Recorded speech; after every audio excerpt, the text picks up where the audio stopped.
एक आध क्वेश्चन में रहिएगा, यहाँ हो गया। नमस्कार दोस्तों, आप सभी का स्वागत है द कंसेप्ट अड्डा में, द कंसेप्ट अड्डा पटना में। और देखिए आज यहाँ पर जो है आपका जनरल कॉम्पिटिटिव का जो है क्वेश्चन करवाया जाएगा। क्वेश्चन मतलब जो है टेस्ट डिस्कशन करवाया जाएगा, ठीक है। अभी जो वर्तमान में एग्जाम है बिहार पुलिस, बिहार दरोगा, बीपीएससी टीआरई 4.0, इन सबको देखते हुए एक सीरीज चलाया गया है क्वेश्चन का, जिसमें आपको बेहतरीन डिस्कशन मिलेगा और जो है बहुत सारा इंपॉर्टेंट क्वेश्चन है जो आपको बार बार एग्जाम में देखे जाते हैं, ठीक है। आइए देखते हैं क्वेश्चन को। अब देखिए क्वेश्चन क्या है। क्वेश्चन यहाँ पढ़िए कि नदियाँ सबसे पहली बार किस मैदान में दिखाई देती है। यानी कह रहा है कि नदियाँ सबसे पहली बार किस मैदान में दिखाई देती है। तो यहाँ देखिए आपका ऑप्शन क्या है, भांवर, तराई प्रदेश, बांगर और खादर। तो यह चारों ऑप्शन में है, चारों ऑप्शन है। अब चारों ऑप्शन में से कौन आंसर होने वाला है, तो देखिए सबसे पहले मैं इसका डिस्कशन करता हूं और उसके बाद आप खुद बता दीजिएगा कि इसका आंसर क्या होगा, ठीक है। अब देखिए यह क्या है, यहाँ पर देखिए ये वाला है पहाड़ी रीजन, ठीक है। यह है पहाड़ी रीजन, ठीक है। और पहाड़ी रीजन के बाद जो आप देखिएगा यहाँ पर देखिए, यहाँ पर देखिए जब यहाँ से नदियाँ आती है, तीव्र ढाल से जब नदियाँ आती है तो यहाँ पर जो अपर्दन करती है, तो अपर्दन करके बड़ा बड़ा जो बोल्डर है उसको लेकर के आती है। तो बड़ा बड़ा बोल्डर को देखिए यहाँ पर क्या करती है कि बिछा देती है। अब देखिए बड़ा बड़ा बोल्डर को जब बिछा देती है तो बिछाएगी तो क्या होगा, यहाँ पर देखिए यहाँ बीच में गैप है, आपको यहाँ अभी बीच में गैप दिख रहा है, लेकिन आप ऊपर से देखिएगा तो आपको यहाँ पर नदियाँ नहीं दिखाई देगी, यहाँ विलुप्त हुई हुई नदियाँ दिखाई देगी। यहाँ जैसे नदियाँ आ रही है तो यहाँ नदियाँ आपको दिखाई नहीं देगी, क्यों? क्योंकि ऊपर से बड़ा बड़ा बोल्डर है, बड़ा बड़ा पत्थर है, ठीक है। अब देखिए तो फिर अब इस प्रदेश यानी इसका नाम है भांवर प्रदेश, भांवर प्रदेश, देखते जाइए भांवर प्रदेश है। उसके बाद देखिए, उसके बाद यहाँ पर उसके बाद आता है तराई रीजन, यह वाला है तराई रीजन, ठीक है। अब तराई रीजन क्या होता है कि यह दलदली क्षेत्र होता है। देखिए तराई रीजन है दलदली क्षेत्र, दलदली क्षेत्र होता है। यानी पहले भांवर आएगा, उसके बाद कौन आएगा, तराई। तो यहाँ से जो नदियाँ विलुप्त होती है यहाँ नहीं दिखाई देगी, लेकिन इस सब से होकर के बहती है, लेकिन आपको ऊपर में नहीं दिखाई देगी। और उसके बाद सबसे पहली बार कहाँ दिखाई देती है, तराई रीजन में। तो पूछेगा कि नदियाँ पहली बार छुप कहाँ जाती है, तो भांवर प्रदेश में। तो भांवर प्रदेश में पहली बार नदियाँ क्या होती है कि नदियाँ छुप जाती है, नदियाँ छुप जाती है।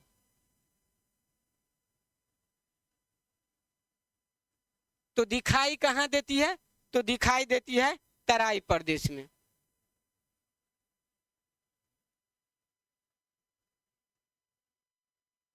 दिखाई कहाँ देती है, तराई प्रदेश में दिखाई देती है।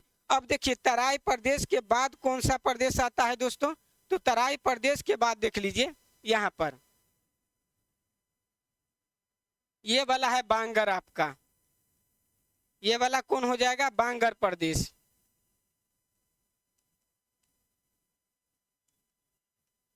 उसके बाद जो है, उसके बाद क्या होगा, खादर, ये वाला देखिए खादर,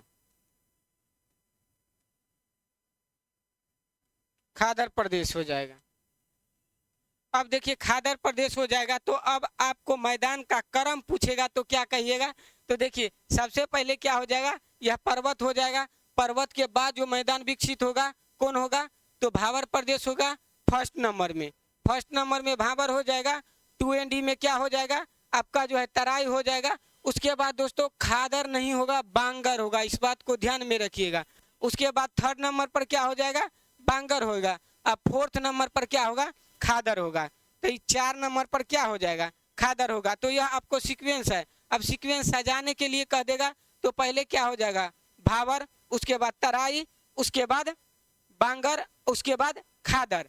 तो यह क्रम भी आपका हो गया, ठीक है। तो इसका आंसर क्या होगा कि नदियां कहाँ पर दिखाई देती है, तो सबसे पहली बार देखिए यहाँ पर तराई में दिखाई देती है, ठीक है। कहाँ छुप जाती है नदियाँ, तो भांवर में छुप जाती है। अब चलिए नेक्स्ट क्वेश्चन को देखते हैं।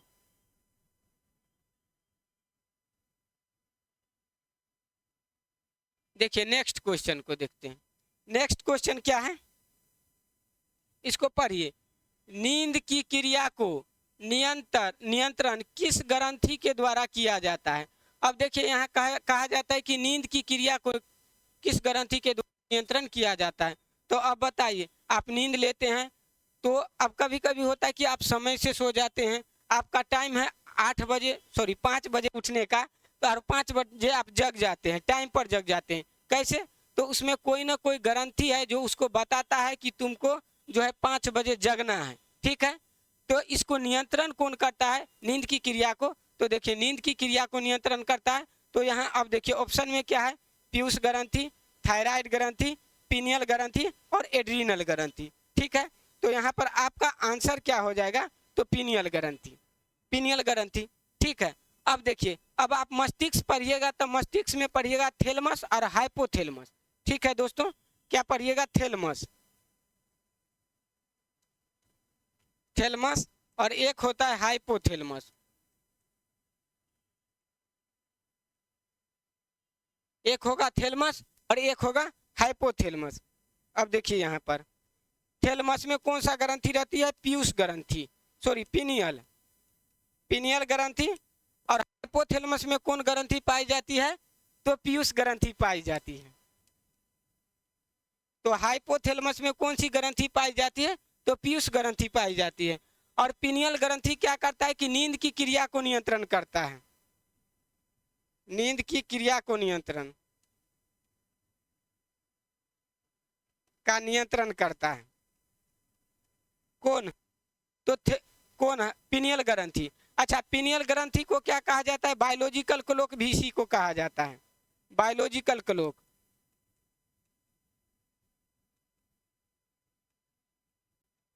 बायोलॉजिकल क्लॉक किसको कहा जाता है, तो पीनियल ग्रंथि को कहा जाता है। अब देखिए पीयूष ग्रंथि को क्या कहा जाता है, तो पीयूष ग्रंथि को मास्टर ग्रंथि कहा जाता है। क्या कहा जाता है, मास्टर ग्रंथि।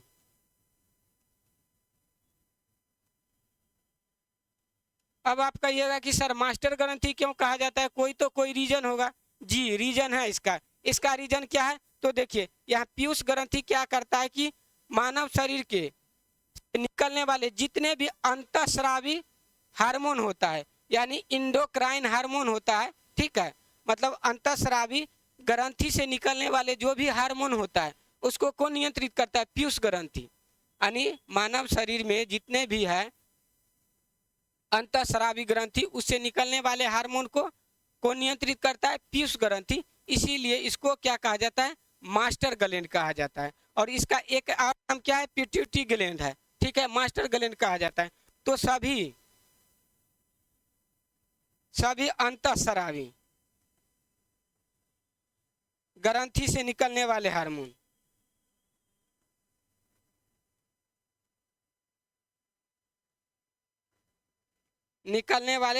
को क्या करता है, हार्मोन को नियंत्रित करता है।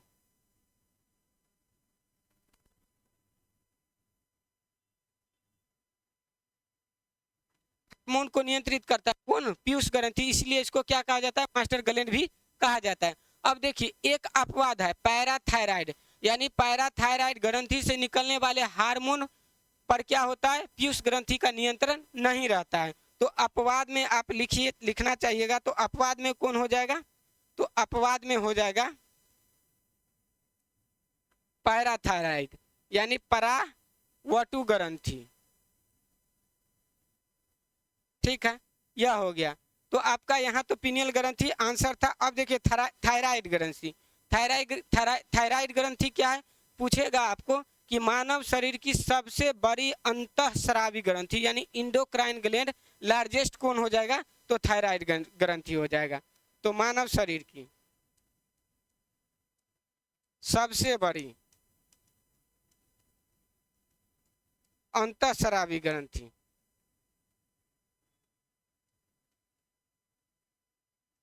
कौन है, आपका थायराइड ग्रंथि। अब देखिए अब एक और ऑप्शन में है एड्रीनल ग्रंथि। तो इसको एक बात जान लीजिए, लरो और उरो हार्मोन कहा जाता है, लरो और उरो हार्मोन कहा जाता है। अब क्यों कहा जाता है लरो और उरो हार्मोन? तो इससे जो हार्मोन निकलता है इसको कहते हैं एड्रीनेलिन। एड्रीनेलिन नेलिन हार्मोन।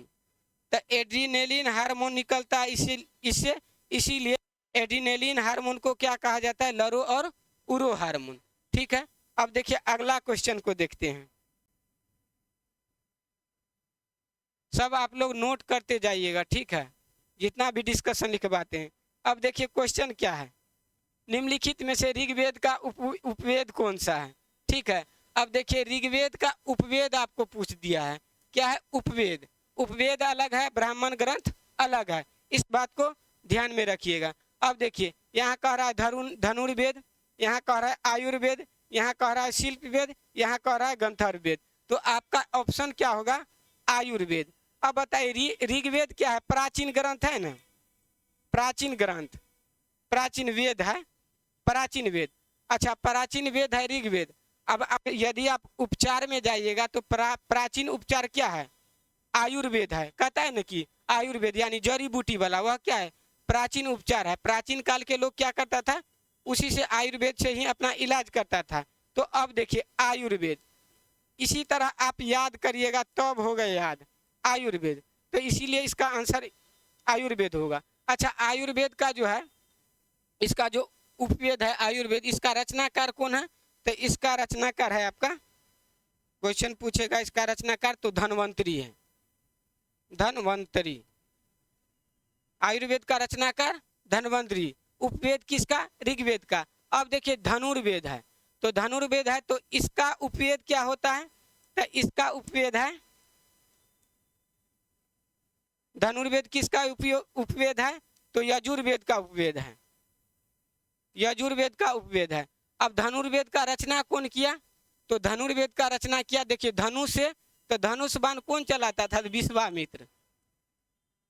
विश्वामित्र, यानी धनुर्वेद का रचना कौन किया? विश्वामित्र। यह किसका उपवेद है? तो यजुर्वेद का उपवेद है। अब देखिए, अब कहिएगा कि सर शिल्प वेद किसका है? तो शिल्प वेद है आपका अथर्ववेद का। अथर्ववेद का क्या है? शिल्प वेद। अच्छा, शिल्प वेद का रचनाकार कौन है? तो रचनाकार है विश्वकर्मा। ठीक है, मकान दुकान कौन बनाता है? यानी कंस्ट्रक्शन का काम विश्वकर्मा, यानी शिल्प करने का काम कौन करेगा? तो विश्वकर्मा। इसीलिए शिल्प वेद किसका है? विश्वकर्मा। अब देखिए गंधर्व वेद है, तो गंधर्व वेद को यदि आप जानिएगा तो गंधर्व वेद किसका है? तो यह है साम वेद का। देखिए याद करने का तरीका क्या है, इस साम वेद का उपवेद कौन है? गंधर्व वेद है। और साम वेद का उपवेद यदि गंधर्व वेद है तो साम वेद में क्या होता है? गीत आ रहा है, गायन शैली है, गीत है। आप सीधा सा जान लीजिए कि गीत है, गायन शैली है। अच्छा, गायन शैली पर कोई ना कोई नाचेगा, तो यहाँ पर क्या है कि यहाँ पर है भरत मुनि, इसका रचना भरत मुनि।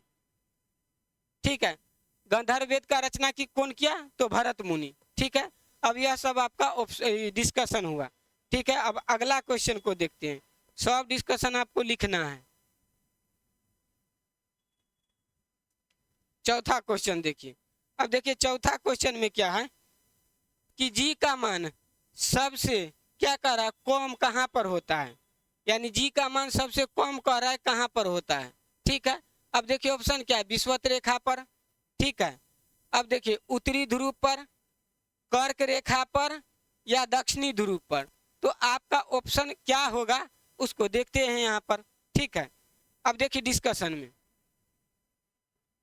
यह आपका हो गया पृथ्वी। ठीक है, ये हो गया विषुवत रेखा, यानी हम इसको 0 डिग्री कहते हैं, तो इक्वेटर इसका नाम है, इक्वेटर। यहाँ देखिए यहाँ पर है पोल, तो 90 डिग्री नॉर्थ हो जाएगा, ई हो जाएगा 90 डिग्री साउथ। ठीक है, अब देखिए विषुवत रेखा और ये क्या है? ध्रुव है दोनों।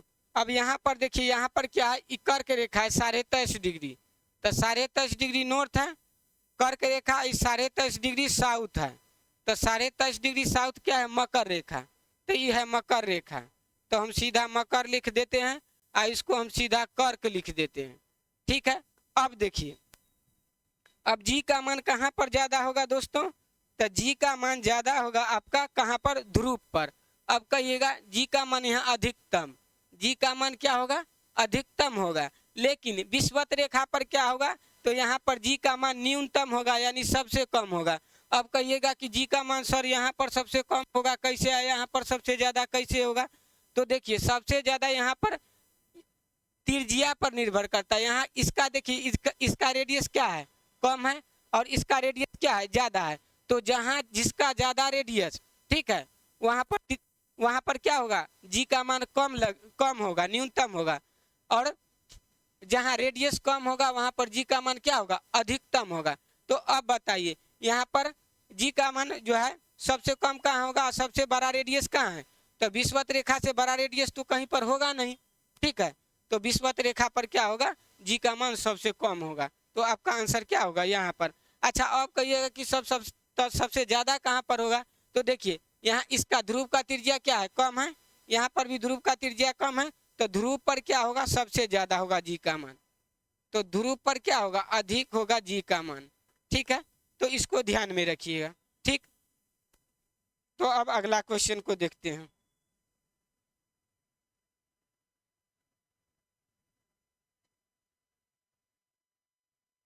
अब देखिए, अब यहाँ क्वेश्चन क्या कह रहा है कि निम्नलिखित में से सबसे अधिक उष्मीय मान, सबसे अधिक उष्मीय मान किसका होता है? यहाँ आपका हीलियम है, हाइड्रोजन है, आर्गन है और नाइट्रोजन है। तो दोस्तों, आप पढ़े होंगे कि भविष्य का ईंधन किसे कहा जाता है? आवारा तत्व किसे कहा जाता है? तो भविष्य का ईंधन किसे कहा जाता है? तो हाइड्रोजन को कहा जाता है। भविष्य का ईंधन किसको कहा जाता है? तो हाइड्रोजन। हाइड्रोजन, तो हाइड्रोजन कहा किसको कहा जाता है? तो यही आपका सबसे ज्यादा उष्मीय मान इन सब में से किसका होगा? हाइड्रोजन का होगा। अब देखिए हीलियम, हीलियम क्या है?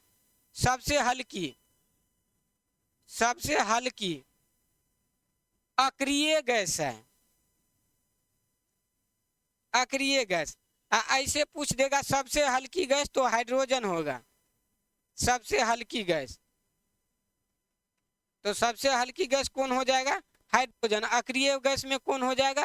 हीलियम। इसको क्या कहा जाता है? भविष्य का ईंधन। और इसको और क्या कहा जाता है? आवारा तत्व। यह सब हाइड्रोजन हुआ। अच्छा, आर्गन क्या है? तो आर्गन देखिए, आर्गन वायुमंडल में पाया जाने वाला,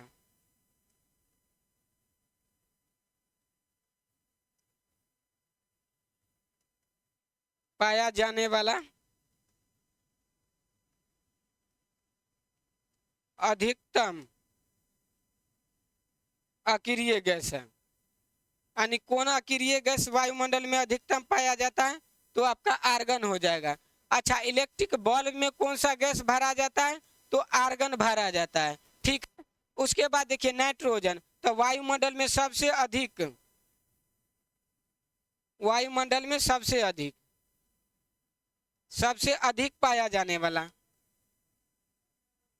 सबसे अधिक पाया जाने वाला गैस कितना परसेंट दोस्तों पूछता है? तो 78%। तो यह है आपका इस क्वेश्चन का डिस्कशन। सब नोट करिएगा, सभी क्वेश्चन जो है विभिन्न एग्जाम में पूछा गया क्वेश्चन है। आपका बिहार पुलिस हो, बिहार दरोगा हो, बीपीएससी टीआरई हो, बीपीएससी हो, 71 हो, सब में काम आ जाएगा। ठीक है, कोई भी कॉम्पिटिटिव एग्जाम को दे दीजिए आप इसको देख करके। ठीक है, अगला क्वेश्चन देखते हैं।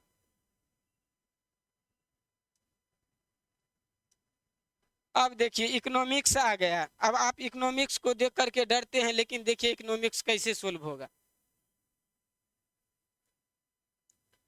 तो अब देखिए इकोनॉमिक्स कैसे सोल्व होगा। देखिए, कह रहा है पूंजीवादी अर्थव्यवस्था में आर्थिक, यानी अर्थव्यवस्था में सभी आर्थिक हो जाएगा, यानी पहले बाद में लगा दिया है। तो आर्थिक यानी सभी गतिविधि जो है, सभी आर्थिक गतिविधि किसके पास होता है? ठीक है, तो अब देखिए सरकार के पास, या पूंजीपति के पास, या सरकार और पूंजीपति दोनों के पास, इनमें से किसी के पास नहीं। ठीक है, तो पूंजीवादी अर्थव्यवस्था में सारी आर्थिक गतिविधि किसके पास होता है? तो पूंजीपति के पास होता है, यानी पूंजीपति लोगों के पास होता है। ठीक है, पूंजीपति लोग ही इसमें क्या करेगा कि प्राइस निर्धारण करेगा, कितना उत्पादन करना है इसका निर्धारण करेगा। ठीक है, यह सब कौन करेगा? तो पूंजीवादी लोग करेगा। इसीलिए इसमें किसका जो है आर्थिक गतिविधि में किसका अधिकार रहता है इसमें? तो पूंजीवादी पूंजीपति लोगों का। अच्छा देखिए, सरकार के पास किस अर्थव्यवस्था में रहता है? तो समाजवादी में, समाजवादी में, समाजवादी अर्थव्यवस्था में सारी गतिविधि किसके पास रहती है? तो सरकार के पास रहती है। ठीक है, अब देखिए अगला क्वेश्चन देखते हैं।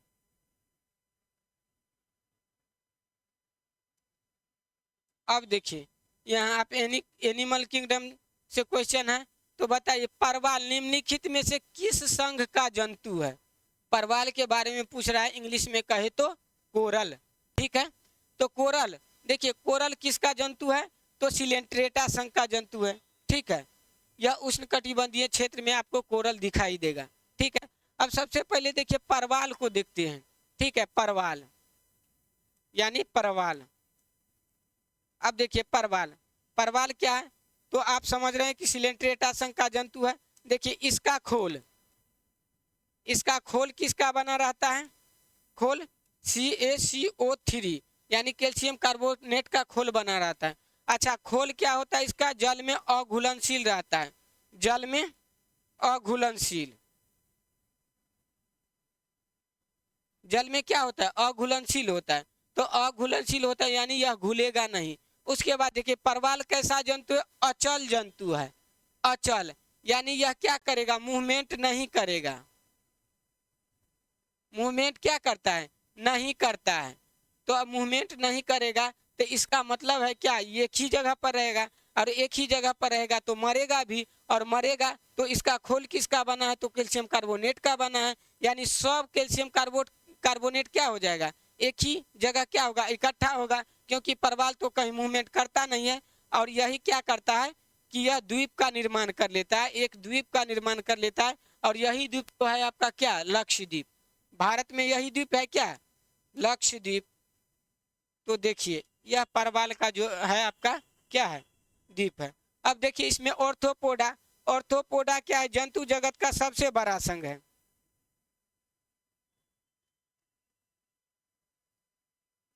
सबसे बड़ा संघ है जंतु जगत का। क्या है? सबसे बड़ा संघ कौन है? ऑर्थोपोडा। अच्छा, मोलस्का में कौन कौन आता है? तो देखिए घोंघा आता है, घोंघा आएगा, सीप आएगा, मोलस्का में ऑक्टोपस आएगा। यह सब किस में आएगा? मोलस्का में आएगा। ठीक है, उसके बाद देखिए एनिलिडा, एनिलिडा में कौन सब आएगा? तो जोंक आएगा, केचुआ आएगा और नेरिस आएगा। तो इसको लिखिए, जोंक, केचुआ और नेरिस।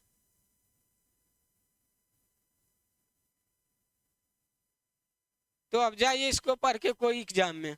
ठीक है, अब अगला क्वेश्चन को देखते हैं। जितना डिस्कशन लिखाते हैं सब नोट कीजिएगा। अब अगला क्वेश्चन क्या है आपका? हाँ देखिए, निम्नलिखित में से पीर पंजाल श्रेणी किस हिमालय का पार्ट है? यानी पीर पंजाल श्रेणी के बारे में पूछ रहा है कि किस हिमालय का पार्ट है। आपका ऑप्शन देखिए, ट्रांस हिमालय है, महान हिमालय है, मध्य हिमालय है, अब शिवालिक हिमालय है। सब में हिमालय लगा है, तो आप चूज कीजिए। तो आप इसको चूज नहीं कीजिए, अब समझिए, देख लीजिए। यहाँ पर देखिए, यह क्या है आपका?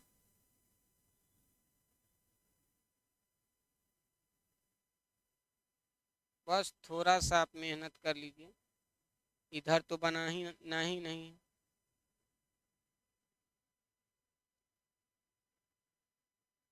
यह है। अब देखिए,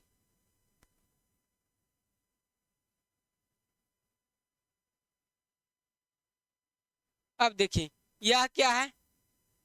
यह देखिए इसका नाम है काराकोरम। ये वाला क्या है? लद्दाख। यह वाला क्या है? जास्कर। और यहाँ जो है तिब्बत में, चाइना में है, इसका नाम क्या है? कैलाश। अब देखिए कैलाश, ये चारों है कौन? काराकोरम, लद्दाख, जास्कर, कैलाश। यह क्या है? किसका पार्ट? तो ट्रांस हिमालय का पार्ट है, ट्रांस हिमालय का, ट्रांस हिमालय का पार्ट है। तो इसका मतलब पीर पंजाल तो इसमें आया नहीं, तो ट्रांस हिमालय, हिमालय आपका नहीं होगा। अब आइए चलते हैं महान हिमालय में। तो यहाँ से देखिए ऐसे करके यह है आपका महान हिमालय वाला पार्ट, यहाँ पर इस टाइप से है, इस टाइप से रहता है। तो ये ऊपर वाला क्या है? आपका महान हिमालय, महान हिमालय। उसके बाद ये बीच वाला भाग क्या है? तो इसका नाम है मध्य हिमालय, या इसी को आप लघु हिमालय कहते हैं, मध्य या लघु। उसके बाद सबसे नीचे वाला है शिवालिक, सबसे नीचे वाला क्या है? शिवालिक। तो अब आपका जो है पीर पंजाल आएगा तो कहाँ आएगा? तो पीर पंजाल आपका जो है किसका पार्ट है? तो पीर पंजाल आपका है मध्य हिमालय का पार्ट, यानी लघु हिमालय का पार्ट। यहाँ आप जम्मू कश्मीर में देखिएगा तो यह पार्ट वाइज में बटा है। पीर पंजाल है, धौलाधर है, नाग टिब्बा है, मसूरी है। ठीक है, पीर पंजाल, धौलाधर, नाग टिब्बा और मसूरी। तो पीर पंजाल, धौलाधर, नाग टिब्बा और मसूरी। तब पीर पंजाल किसका भाग है? यह है पीर पंजाल। तब पीर पंजाल किसका भाग है? तो आपका है मध्य हिमालय का भाग। ठीक है, और महान हिमालय में तो आपका देखिए कंचनजंगा है, ये सब है। ठीक है, माउंट एवरेस्ट है, यह सब है। उसके बाद शिवालिक हिमालय देखिए, शिवालिक हिमालय क्या है? सबसे नवीन, नवीन चारों सब हिमालय में से कहेगा सबसे नवीन कौन है? तो सबसे नवीन है आपका शिवालिक है। ठीक है, चलिए अगला क्वेश्चन को देखते हैं।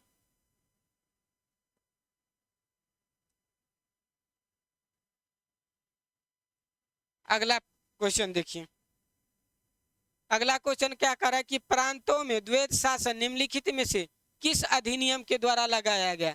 यानी केंद्र में नहीं कह रहा है, प्रांत में कह रहा है। बताइए, प्रांत में द्वैत शासन, तो में द्वैत शासन हो जाएगा आपका 1919 का भारत शासन अधिनियम। अब कहेगा केंद्र में, तो केंद्र में हो जाएगा आपका 1935। तो 1935 में क्या हो जाएगा? केंद्र में, केंद्र में द्वैत शासन 1935 में कहाँ हो जाएगा? केंद्र में हो जाएगा। और राज्य में कहाँ होगा? प्रांत में। तो आपका हो जाएगा 1919। अच्छा, 1833 में क्या हुआ था? तो यहाँ पर कंपनी के एकाधिकार को पूर्ण तरह से समाप्त कर दिया था। कंपनी के एकाधिकार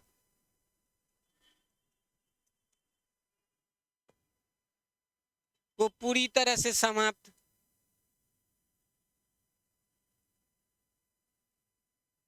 पूरी तरह से समाप्त कर दिया था।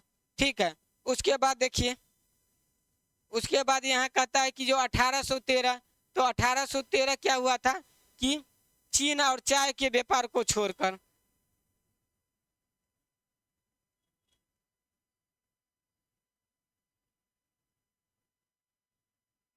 यानी अधिकार सीमित कर दिया।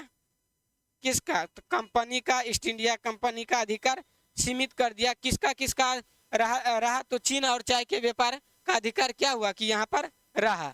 ठीक है, तो यह आपका जो है इतना सारा क्वेश्चन यहाँ पर है।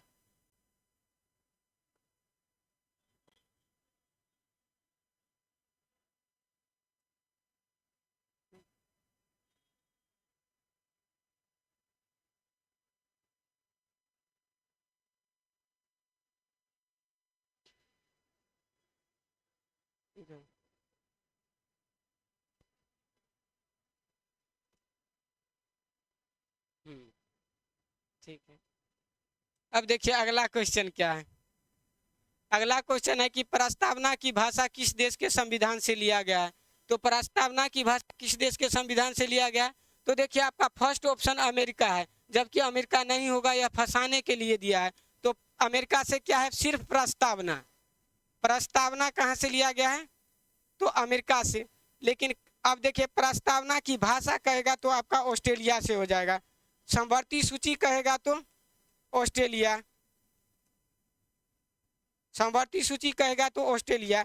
आयरलैंड कहेगा तो नीति निर्देशक तत्व,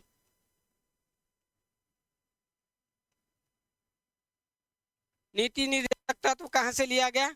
तो आयरलैंड के संविधान से लिया गया। अच्छा, कनाडा से क्या लिया गया? तो कनाडा से संघ की प्रक्रिया।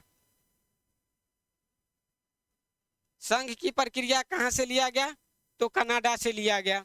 ठीक है, तो अब देखिए अगला क्वेश्चन को देख लेते हैं। देखिए 10वां नंबर क्वेश्चन था आपका 11वां। अब देखिए कह रहा है कि क्वेश्चन क्या कर रहा है, फारस की खाड़ी से निम्नलिखित में से कौन सा देश क्या करता है कि सीमा बनाता है? तो अब फारस की खाड़ी सबसे पहले देखना होगा कि कहाँ है। तो देखिए फारस की खाड़ी हम आपको मैप पर दिखा रहे हैं, यहाँ देखिए।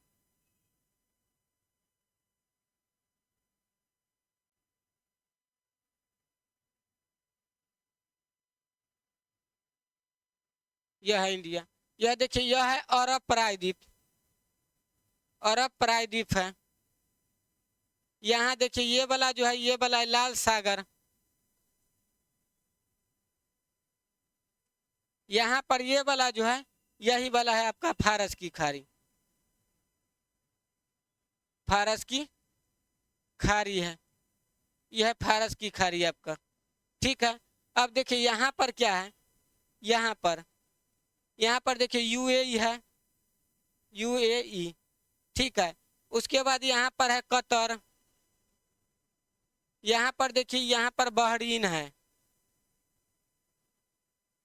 यहाँ पर क्या, कुवैत है। यहाँ पर क्या है, कुवैत है। ठीक है, और यहाँ पर क्या है, इराक है। यहाँ पर क्या है, ईरान है। तो अब देखिए क्या है, यहाँ पर क्या, कतर आपका हो गया, बहरीन हो गया, कुवैत हो गया, ईरान हो गया, इराक हो गया, ईरान हो गया। और यहाँ पर ऐसे है, यह ओमान, ओमान है। तो अब बताइए, अब यहाँ पर होगा कौन? तो एगो हम आपको बताए कि बहरीन, तो यहाँ पर क्या है, बहरीन है। अमेरिका तो नहीं होगा, ऑस्ट्रेलिया नहीं होगा, आयरलैंड नहीं होगा। कौन कौन होगा? ओमान है, उसके बाद यूएई है, उसके बाद कतर है, उसके बाद बहरीन है, उसके बाद इराक है, और एक बगल क्या है, पूरा ईरान है। अब अगला क्वेश्चन देखते हैं, चलिए।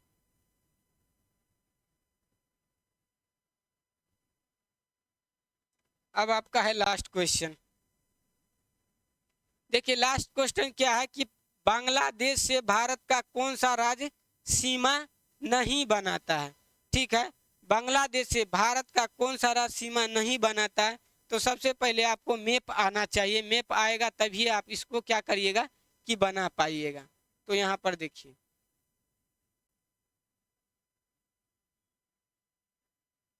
यहाँ पर आप मैप देख लीजिए।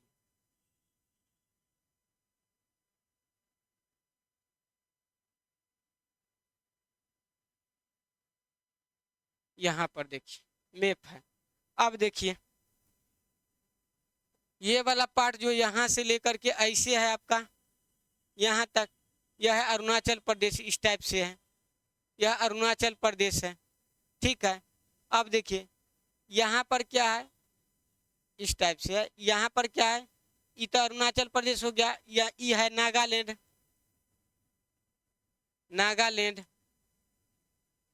अब यहाँ पर ऐसे है, ये है मणिपुर, ये है आपका मिजोरम, देखते जाइए। ये वाला है आपका त्रिपुरा, ये है पश्चिम बंगाल यानी WB। अब देखिए यहाँ से जो है, ये वाला है आपका मेघालय का एरिया, ये है क्या, मेघालय, यह है मेघालय। ठीक है, और यहाँ से देखिए ऐसे है, ऐसे है आपका पश्चिम बंगाल, ये वाला एरिया आपका पश्चिम बंगाल, इधर हो गया पश्चिम बंगाल हो जाएगा। तो यहाँ देखिए असम का पार्ट बांग्लादेश से लग रहा है, तो असम हो जाएगा। ठीक है, उसके बाद मेघालय लग रहा है, तो मेघालय हो जाएगा। त्रिपुरा लग रहा है, देखिए त्रिपुरा, पूछेगा बांग्लादेश तीनों ओर से कौन राज्य को घेरता है भारत का? तो वो हो जाएगा आपका तीनों ओर से, तीनों ओर से हो जाएगा, तो त्रिपुरा हो जाएगा। तीनों ओर से किसको घेरता है? तो त्रिपुरा को घेरता है। अब देखिए आ रहा है सिक्किम, सिक्किम नहीं होगा, सिक्किम ऐसे है, ये वाला है सिक्किम। तो ये सिक्किम है। और यहाँ तक देखिए असम आ जाता है, बांग्ला पश्चिम बंगाल इधर से इतना है, पश्चिम बंगाल ये वाला एरिया, ये वाला सिक्किम है। तो सिक्किम सीमा नहीं बनाता है, मेघालय बनाता है, त्रिपुरा बनाता है, मिजोरम बनाता है, ठीक है, और पश्चिम बंगाल बनाता है और असम बनाता है। तो 5 गो कौन कौन है देखिए, असम 1 है, मेघालय 2 है, त्रिपुरा 3 है, मिजोरम 1 हो जाएगा, 1 हो जाएगा पश्चिम बंगाल।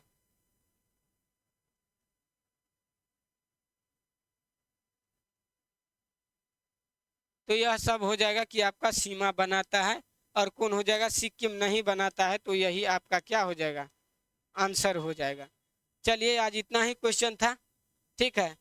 आप लोग रोज बने रहिएगा, चूंकि अब रोज आपका जो है यही वो इम्पोर्टेंट क्वेश्चन का आपको डिस्कशन मिलेगा, देखते रहिए। बहुत बहुत धन्यवाद।